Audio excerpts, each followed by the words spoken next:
오늘 함께 나눌 하나님 말씀은 고린도전서 15장 말씀입니다. 고린도전서 15장 16절에서 20절까지 말씀을 함께 하시겠습니다. 만일 죽은 자가 다시 살아나는 일이 없으면 그리스도도 다시 살아나신 일이 없었을 터요. 그리스도께서 다시 살아나신 일이 없으면 너희의 믿음도 헛되고 너희가 여전히 죄 가운데 있을 것이요.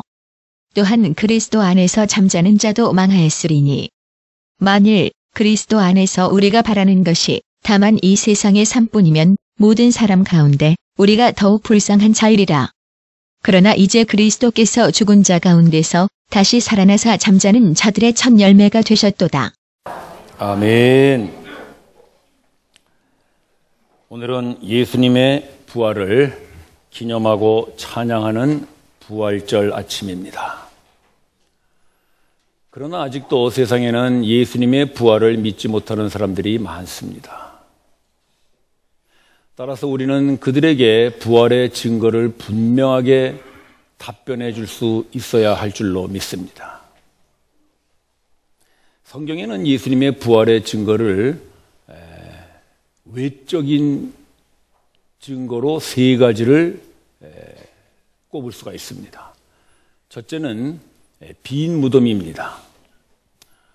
모든 이 역사에 훌륭하고 위대한 사람들은 후대 사람들이 무덤을 크게 만듭니다. 그래서 그 후대들이 두고두고 그 사람의 명망과 그 사람의 업적을 높이도록 그렇게 합니다. 우리도 어렸을 때 소풍 가면 대개 무슨 능 이런 데로 많이 가잖아요. 그게 다 우리 왕들의 무덤이었죠. 그래서 무덤이 큽니다. 그런데 전 세계 24억의 인구가 따르고 존경하는 예수의 무덤은 없습니다. 왜냐하면 예수님은 그 무덤에 묻히셨지만 그 무덤에 계시질 않고 부활하여 그 무덤이 빈 무덤이 되어버렸기 때문입니다. 따라서 예수의 무덤이 없다는 것, 이것은 예수 부활의 큰 증거입니다. 두 번째로 꼽을 수 있는 것은 목격자가 있다는 것입니다. 성경에 보면 예수님께서 부활하신 후에 11 제자에게 나타나셨고요. 또 예수님을 믿지 않던 동생들에게도 나타나셨고 심지어는 500여 성도에게 한꺼번에 나타나시기도 하셨습니다. 따라서 예수의 부활은 본 사람이 있습니다. 목격자가 예수 부활의 또 하나의 중요한 증거입니다. 그리고 세 번째로 중요한 것은 제자들의 변화입니다. 복음서에 나오는 제자들은 대단히 겁장이고 비겁한 사람들이었죠. 예수님께서 십자가에 못 박혀 돌아가실 때 그들은 모두 도망가는 나약한 사람들이었습니다. 그러나 부활 후에 벌어지는 사도행전의 제자들은 완전히 다른 사람들이 됩니다. 죽음을 두려워하지 않고 순교까지 감당하면서 예수의 부활과 그리스도 되심을 선포했습니다. 이렇게 복음서의 제자들과 사도행전의 제자들이 크게 달라진 것은 오로지 하나 복음서와 그 사도행전 사이에 부활의 사건이 있기 때문입니다. 따라서 예수님의 부활을 확인한 제자들은 이제 더 이상 나약하고 겁쟁이가 아니라 용감한 사도들이 되어 전 세계에 예수의 부활을 선포하게 됩니다. 따라서 이런 세 가지가 성경이 증거하는 예수님의 중요한 부활의 외적 또는 객관적 증거라고 할 수 있습니다.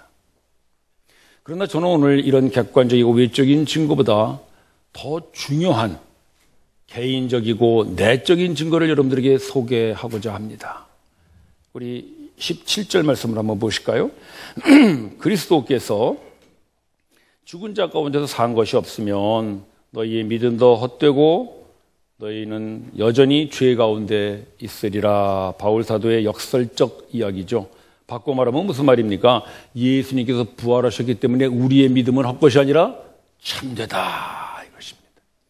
우리는 여전히 죄 가운데 있는 것이 아니라 더 이상 죄 가운데 있지 않도다 그 말입니다.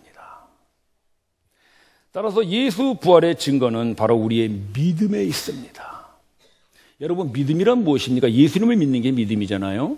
예수님을 믿는다는 것은 곧 예수님의 말씀을 믿는다는 것이죠. 예수님께서는 살아계실 때 항상 강조하신 게 뭐냐면 나는 너희의 죄를 위하여 화목제물로 드려질 것이다. 그걸 얘기하셨어요. 예수님이 십자가에서 화목제물로 죽으심으로 드디어 하나님께서 그 예수의 화목제물의 제사를 받으시고 우리의 죄를 용서하실 것이다. 이것이 예수님의 말씀입니다.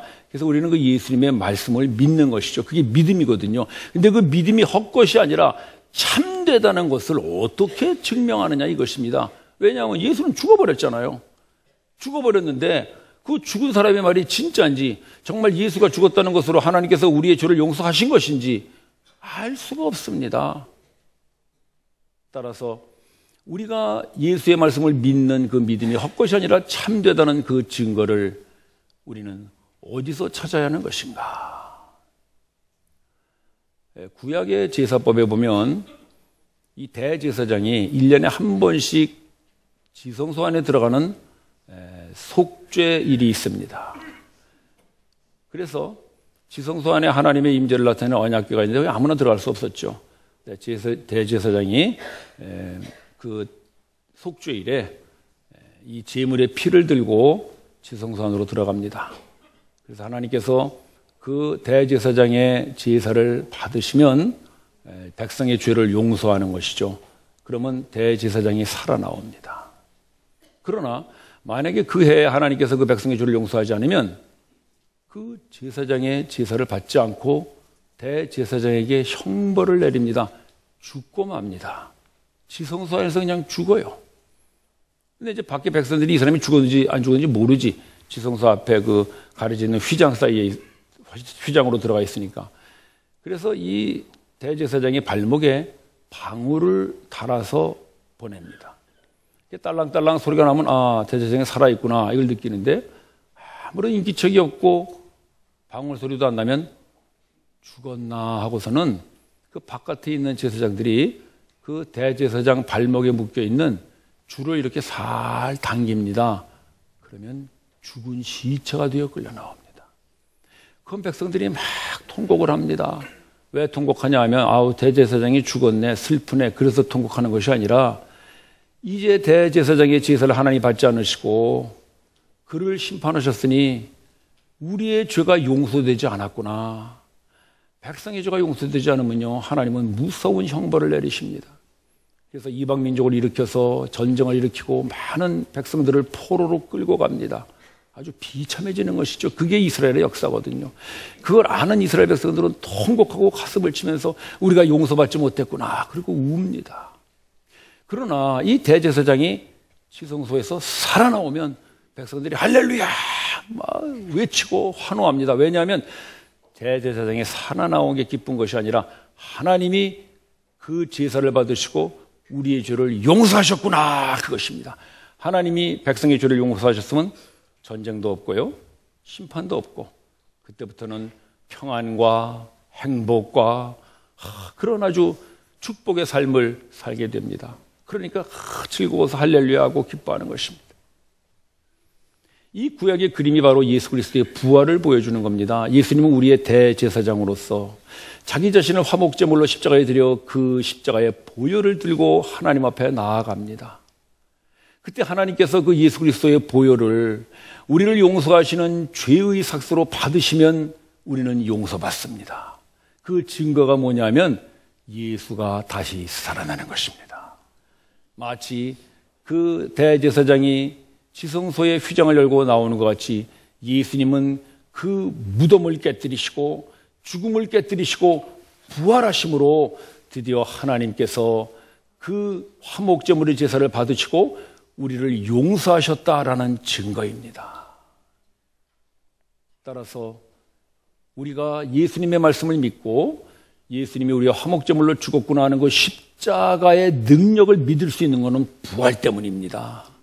여러분 잘 기억하세요. 예수님의 십자가가 우리를 구원하는 것이 아니라 그 십자가의 제사를 받아주신 그 증거가 된 예수의 부활이 우리를 구원하는 것입니다. 따라서 예수님을 믿고 예수님의 말씀을 믿는 우리 믿음의 근거는 예수의 부활에 있습니다. 예수 부활의 증거는 멀리 있지 않습니다. 바로 여러분들의 믿음에 있습니다. 여러분들이 예수님을 믿고 예수님의 말씀을 믿는 그 믿음이 바로 예수 부활의 증거입니다. 또 뭐라 그랬냐면 예수께서 부활하셨으므로 너희는 더 이상 죄에 거하지 않는다, 그런 말이죠. 바꿔 말하면 여러분, 죄가 뭡니까? 죄란 하나님과 우리의 관계가 끊어져 있는 상태를 말하는 것이죠. 그러니까 하나님과 우리의 관계가 끊어져 있는 상태의 사람은 누구나 다 죄인입니다. 착하게 살았느냐, 선하게 살았느냐, 성실하게 살았느냐, 그런 것과 관계없이 하나님과의 관계가 끊어져 있기 때문에 모두가 죄인입니다. 그런데 이제 예수께서 십자가 지시고 부활하심으로 말미암아 하나님께서 우리의 죄를 다 용서하셨어요. 죄인을 다 용서하셨으면 이제는 하나님과 우리의 끊어졌던 관계가 어떻게 됩니까? 다시 회복됩니다. 그래서 우리는 더 이상 죄인이 아니라 의인 되어졌음을 믿습니다. 나쁜 짓 해도 의인입니다. 아멘이 잘 안 되시나요? 못되게 굴어도 의인입니다. 여러분들 나쁜 짓하고 못된 짓 많이 하잖아요. 내가 다 안다니까. 어떻게 하느냐? 매주 회중기도 드리시는 분이 그렇게 고백하잖아요. 그러나 여러분들은 의인입니다. 왜? 예수께서 십자가 지시고 부활하셨으므로 하나님께서 우리의 모든 죄를 사하셔서 우리는 하나님과의 관계가 회복되어졌으므로 이제 더 이상 죄 가운데 있지 않고 의 가운데 있으므로 우리는 의인임을 믿습니다. 할렐루야. 착한 일하는 죄인이 있고 못된 일하는 의인이 있다. 참 성경은 아주 역설적인 표현을 많이 쓰죠. 따라서 예수의 부활로 인하여 우리는 이제 하나님과의 관계가 회복되어졌으므로 우리가 하나님과 교제하는 모든 것들, 여러분 아침에 말씀 묵상하셨나요? 그게 하나님과 교제하는 거죠. 기도하셨나요? 하나님과 대화하는 거죠. 오늘 우리 예배드리러 모였죠? 이것이 하나님과 교제하는 것이고, 찬송하고 감사하고 이런 모든 것들이 하나님과의 관계가 회복되기 때문에 이루어지는 교제입니다. 만약에 하나님께서 여러분들을 용서하지 않으면 하나님 우리의 예배를 받지 않습니다. 하나님 우리를 용서하지 않으면 우리가 아무리 기도해도 하나님 그런데 귀 기울이지 않습니다. 하나님 우리를 용서하지 않으면 우리가 하나님의 말씀 아무리 묵상해도 우리가 아무런 깨달음도 아무런 영적 지혜도 얻지 못합니다. 그냥 이것은 고전일 뿐입니다. 그러나 우리가 말씀을 묵상하며 하나님의 말씀을 듣고요, 하나님께 기도하며 우리가 하나님과 교제하고 또 우리가 이렇게 모여서 예배하며 우리의 가슴이 뜨겁고 하나님을 향하여 찬양하는 이런 교제가 이루어진다는 것, 그것이 바로 하나님과 우리의 관계가 회복된 결과이며 그 하나님과의 관계가 회복된 것은 예수의 부활 때문입니다. 따라서 예수의 부활의 증거는 하나님과의 교제에 있습니다. 형제자매 여러분, 예수의 부활의 증거를 저 먼 이스라엘의 빈 무덤에서 너무 찾으려고 하지 마십시오. 저도 아직 못 가봐서 모르겠습니다. 목격자들에게서 너무 찾으려 하지 마십시오. 목격자들이 2000년에 다 죽어버리고 말았습니다. 지혜자들의 변화 물론 중요하지만 그거 역시 제3자의 고백일 뿐입니다. 중요한 것은 내 속에 부활의 증거가 있냐 이것입니다. 내 속에. 하나님께서 내 속에 심어주신 예수의 부활의 증거, 그것은 내가 하나님과 교제하고 있다는 것입니다. 하나님의 말씀을 듣고 하나님과 대화하며 하나님과 동행하여 살고 있는 우리 모든 삶의 자리자리가 예수가 부활해서 내가 하나님과 이렇게 동행하고 살고 있구나라는 예수 부활의 증거의 자리임을 믿으십시오. 따라서 예수 부활의 증거는 멀리 있지 않습니다. 여러분 속에 있습니다. 여러분의 믿음이 증거이고 여러분이 하나님과 교제하여 사는 그 의인의 삶이 증거입니다. 또 증거가 있는데 19절에 보실까요? 그리스도 안에서 우리의 바라는 것이 다만 이생뿐이면 모든 사람보다 우리가 더욱 불쌍한 자니라. 역시 바울의 역설이죠. 바꿔 말하면 무슨 말입니까? 예수님이 부활하셨으므로 우리가 바라는 것은 이생뿐이 아니라 이생을 넘는 저 영원한 하나님의 나라 부활의 세계이다, 이것입니다. 내 속에 정말 부활의 세계가 있는가? 나는 정말 부활의 세계를 소망하는가를 알 수 있는 아주 간단한 방법이 있는데요. 여러분, 우리 장례식장 가잖아요. 장례식장 가서 주로 많이 듣는 소리가 뭡니까? 곡하는 소리죠. 불교 신자들도 목탁 두리면서 울더라고요. 곡을 합니다. 유교 신자들은 향을 피워놓고 곡하고요. 또 심지어는 곡하는 사람 초청해서 곡하는 데도 있어요. 왜냐하면 곡하는 사람들이 곡하면 정말 슬픕니다. 저도 한번 들어봤는데 그냥 가만히 있어도 막 눈물이 나. 그러니까 이 유가족들이 울어야 되는데 더 이상 울 힘이 없으니까 곡하는 사람이 막 울어가지고 이제 울게 만드는 거지. 그것도 다 효도입니다. 유교에서는 이게 다 효도거든요. 그런데 장례식장에 갔는데 이상하게 찬송을 부르는 사람들이 있어요. 여러분, 찬송은 언제 부릅니까? 야고보서에 보면 너희 중에 고난받는 자가 있느냐? 저는 기도할 것이요. 즐거워하는 자가 있느냐? 저는 뭐하라 그랬어요? 찬송할지라 그랬어요. 장례식장인데, 사람이 죽어서 지금 곡하고 우는 장례식장인데 거기서 즐겁다고 찬송 부르는 사람들이 있어요. 어떤 사람들이에요? 바로 저와 여러분들이죠. 그것도 어떤 찬송 부릅니까? 만나보자, 만나보자. 신나는 찬송을 불러요. 그날 아침 그곳에서 만나자. 그럼 또 누가 아멘 또 이럽니다. 세상에 그런 사람들은 없습니다. 그런데 우리가 그렇게 장례식장에서 아는 사람의 죽음 앞에서 즐거운도 찬송을 부를 수 있는 것은 바로 예수님께서 부활하심으로 그 죽음 너머에 아무도 가보지 않았던 그 부활의 세계를 우리들에게 그 죽음의 휘장을 열어제키고 보여주셨기 때문임을 믿습니다. 그래서 성경에 그렇게 말하는 거예요. 20절 보십시다. 20절 여러분들이 한번 읽어보시기 바랍니다. 20절 시작.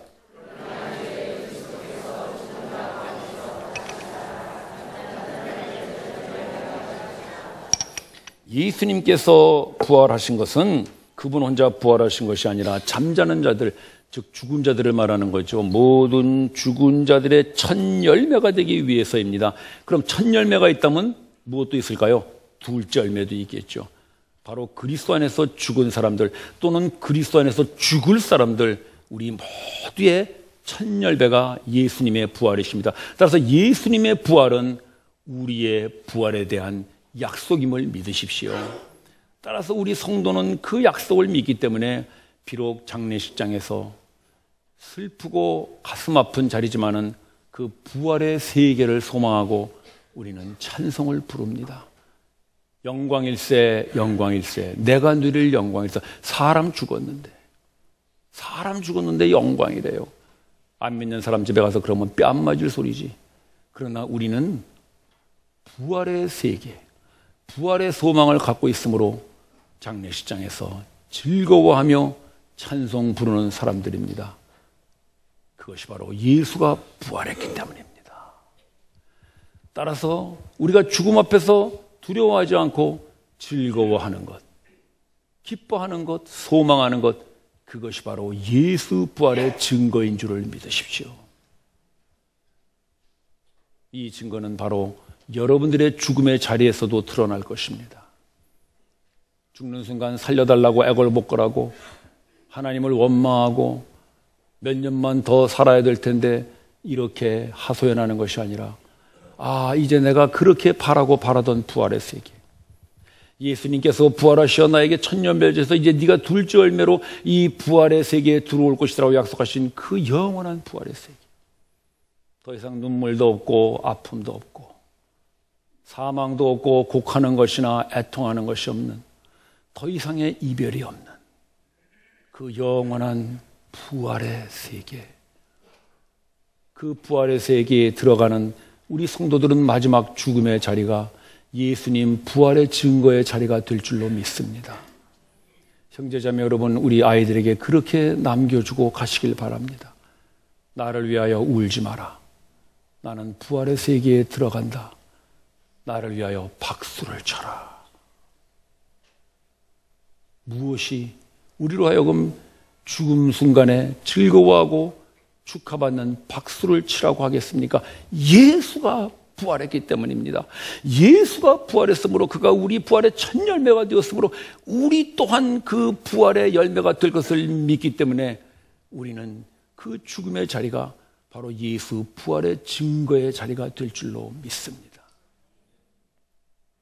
형제자매 여러분, 부활의 증거는 멀리 있지 않습니다.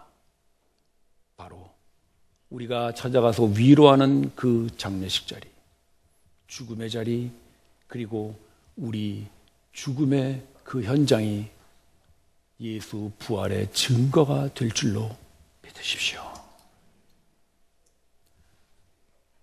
또 뭐라 그랬어요? 19절 후반부에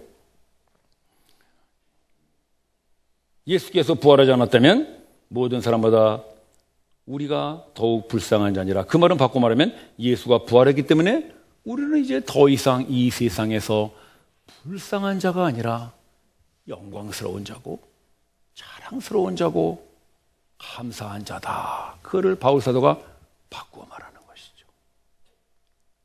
사실 우리가 예수님 믿는 것 때문에 세상에서 알게 모르게 무시당하고요, 또 심지어는 비웃음 당하고 조롱당하고 그런 일 많이 겪죠.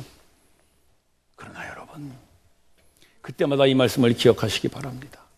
내 겉모습은 비록 보잘것 없어서 사람들에게 불쌍히 보일지 몰라도 내 속에는 이 세상 그 무엇도 비교할 수 없는 어마어마한 부활의 세계가 약속되어 있다. 그 부활의 약속으로 여러분 가슴 피고 당당하게, 불쌍해 보이나 가장 영광스러운 사람으로 살아가시기를 바랍니다. 저희는 학교 때 현장 실습을 나갔습니다. 제가 이공대를 다녔기 때문에 이제 여름방학 한 달씩 현장 실습을 나가는데요. 저도 이제 대학교 3학년 때 현장 실습을 나갔어요. 그래 공장에 가서 한 달 이제 근무를 했죠. 근데 아주 더운 여름입니다. 이제 마치고 나오니까 그 공장에서 실습비라고 주더라고요. 전혀 기대도 안 했는데 또 그런 걸 줘요. 그래 보니까 하루 1,000원씩 쳐가지고 25,000원을 주더군요. 요즘 25,000원이면 별거 아닌가 생각합니다만은 그 당시 25,000원이면 큰 돈입니다. 저희들 학교 때 한 학기 등록금이 10만 원이었습니다. 이거 꽤 큰 돈이죠. 이거 받으니까 든든하더라고요. 야, 이거 생각도 안 했는데 실습비도 주네. 그래 딱 받아가지고 호주머니에 딱 넣고 만져보니까 새 돈으로 줬는가 바닥바닥하니 그 감촉이 괜찮더라고요. 그래 하하 이제 바닥바닥 이 감촉을 느끼면서 쫙 집에 오는데 굉장히 더운 여름날에 서울 얼마나 덥습니까? 뭐 습도도 많아가지고 막 찐득찐득하죠. 게다가요 서울은 그때 왜 이렇게 공사하는 게 많은지 몰라. 여기저기 막 파헤치고 하여튼 그냥 여러분 서울 가지 마세요. 정말 못 살겠더라고. 그런데 그날따라 하나도 덥지를 않아. 그리고 여기저기서 막 먼지 날리고 그냥 공사를 하는데도 하나도 짜증스럽지가 않아요. 왜 그럴까요? 호주머니에 손만 넣으면 그렇게 기분이 좋아. 바닥바닥하니. 그래 이제 신호등이 있는데 딱 서 있는데요. 사람들이 막 인상 쓰고 더우니까 불쾌지수가 올라가죠. 신호등 왜 빨리 안 바뀌냐 말이야. 막 이러는 거예요. 근데 저는 전혀 서두를 게 없어요. 아니 그냥 호주머니에 손 넣고 가면 얼마나 기분이 좋은데 뭐 이렇게 서두를 게 있나. 아주 여유 있게 쫙 나왔죠. 이제 집 가까이 와가지고 제가 가끔 가는 이제 중국집에 들어갔어요. 이제 중국집에 제가 가끔 가기 때문에 압니다. 이 학생은 오면 이제 우동 아니면 짜장이다. 여러분 우짜짜 아시나요? 세 사람이 가서 우동 짜장 그러면 우짜짜 이렇게 하거든요. 이제 이 학생이 또 우를 먹을까 짜를 먹을까 그랬겠지. 근데 제가 탁 들어가서 뭘 시켰느냐? 잡탕밥 하나 주세요. 여러분 잡탕밥 아시나요? 잡채밥 말고, 잡채밥은 누구나 흔히 잡탕밥은 아무나 못 먹습니다. 특히 학생 때는요, 잡탕밥은 그거는 정말 1년에 한번 먹을까 말까 하는 거지. 그러니까 이 종업원이요, 저렇게 씩 좀 깔보는 것 같이 봐 보니까 장발에다가 뭐 티셔츠 허물어간 거에다 청바지에다가 운동화 꺾으시고 우리 다 맨날 그러고 다녔잖아요. 79, 89 시대에. 이 친구가 뭐 짜장면이나 먹으면 좋았지 잡탕밥을 먹을 자격이 아닌 것 같은데 말이지. 뭐 자격은 그렇습니다만은. 근데 기분 나빠서 한마디 더 했죠. 아저씨 야끼만두도 하나 주세요. 그랬지. 그때야 뭐 주면 주는 대로 먹을 때 아닙니까? 뭐 젊을 때니까. 잔뜩 먹고 막 배가 든든하더라고. 세상에 부러울 게 없더구만. 배부르고 등 따시면 부러울 게 없죠. 그래 더 계산하고 나오는데 뭐 한 5천 원도 못 쓴 것 같아. 아직도 2만 원 이상 남았어. 아직 바닥바닥해. 그리고 오는 길에 또 정육점에 들렸어요. 그래고 이제 조카 애들이 있으니까 제가 이제 형님 집에서 학교 다녔잖아요. 조카 녀석들 맨날 아빠 삼촌 뭐 용돈도 안 준다고 그러는데 용돈 대신 내가 소고기를 사다 줘야겠다. 아주 소고기 한 근 주세요. 그러니까 학생이 소고기에서는 좀 이상한 모양이야. 그렇게 하더니 어떻게 해주실 겁니까? 그러니까 국 끓여 먹을 겁니다. 내가 그랬어요. 그랬더니 축 잘라서 주더라고. 그것도 몇천 원. 탁. 그래도 아주 빠딱빠딱한 게 좀 있어요. 집에 와가지고 애들이 있더라고. 야, 너희들 열로 삼촌이 고기 사왔다니까. 삼촌 웬일이야? 이놈아, 삼촌이 돈 버는 사람이야. 탁 그래가지고 줬더니 그 다음날 아침에 형수님이 국을 끓여왔어요. 근데 그러더라고. 삼촌 고기를 잘못 사왔나 봐. 비계만 많어. 그러더라고. 비계가 고기가 먹으면 되지 뭐. 형제자매 여러분, 2만 5천 원만 있어도 부러울 것 없습니다. 내가 먹고 싶은 거 다 먹고 조카들 고기도 사주고 온 식구 고깃국도 끓여 먹었어요.